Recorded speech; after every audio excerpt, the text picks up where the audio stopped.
મુક્તિનાથથી વિદાય। નીલકંઠ વર્ણીએ પછી મુક્તિનાથના દર્શન કર્યા। પોતાના તપની ફળ સિદ્ધિનો તેમને આનંદ હતો।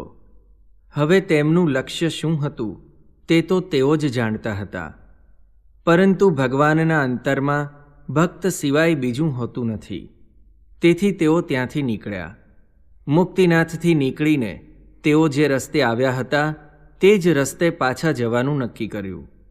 કાલી ગંડકીનો સગડ પકડવા તેઓ ખીણમાં ઉતર્યા અને ખૂબ જ ઠંડા એવા વાયરા વાવા લાગ્યા। નીલકંઠ વર્ણીનું શરીર શીત અને ઉષ્ણતાના ભાવથી પર થઈ ગયું હતું, તેથી આ ટાઢા વાયરાની અસર તેમની ગતિ ઉપર કંઈ જ થઈ નહીં।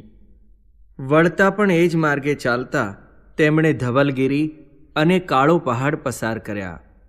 આ વખતે રસ્તો બરાબર ગંડકીના કિનારે કિનારે લીધો હોવાથી જે ગુફામાંથી તેઓ આવ્યા હતા તેમાંથી પસાર થવાનું ન હતું। હાલ જ્યાં રીરી વિઝોર ગામ છે ત્યાંથી ગંડકી દક્ષિણ તરફ વહી જાય છે। નીલકંઠ વર્ણીએ તેનો કિનારો છોડી દીધો અને પૂર્વ તરફ ચાલવા લાગ્યા। નેપાળ આખો પર્વતીય પ્રદેશ કહેવાય છે, તેથી પર્વતો અને ખીણો તથા ખીણોમાં ગાઢ જંગલો હોય છે।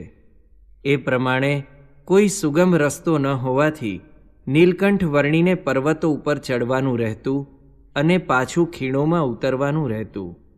ખીણો ગાઢ જંગલ જેવી હતી। સૂર્યનું એક કિરણ પણ પેસી ન શકે એવી ઘનઘોર જાડી છવાઈ ગઈ હતી। નીલકંઠ વર્ણી આ માર્ગે કાં સામવેદનું ગાન કરતા, કાં ગોપિકા ગીત કે ભ્રમર ગીત ગાતા ગાતા ચાલ્યા જતા હતા। કેસરી સિંહની ડણક અને વાઘ ચિત્તાના હુંકારથી ત્રાસી હાથી, ગેંડા અને જંગલી પાડાઓ આમ તેમ નાસતા હતા। કોઈ ઠેકાણે સર્પ અને નોળિયાનું યુદ્ધ ચાલતું હતું। વીંછી તથા અન્ય જંતુઓ પણ વર્ણીના પાદસ્પર્શ કરી આઘા પાછા થઈ જતા। વર્ણી આવા મહાભયંકર વનમાં હાથમાં માળા લઈને અખંડ જાપ જપતા, સ્તોત્રો ગાતા, વેદગાન કરતા નાસાગ્ર દ્રષ્ટિ રાખી ચાલ્યા જ જાય છે। એક હાથમાં તુલસીની માળા છે, બીજા હાથમાં જળની કઠારી પકડી છે। તેમને એક જ અનુસંધાન છે કે કર્માધીન થઈ આ જીવો આવી અનેક પ્રકારની યોનિઓ પામ્યા છે। આ યોનિઓમાં તેમના મોક્ષનું કોઈ સાધન તેમની પાસે નથી। મારે તેમને મારો સંબંધ પમાડી સંસ્કારિત કરવા છે। પશુ કે મનુષ્ય જોવા નથી, જાત કે કુજાત પણ જોવી નથી।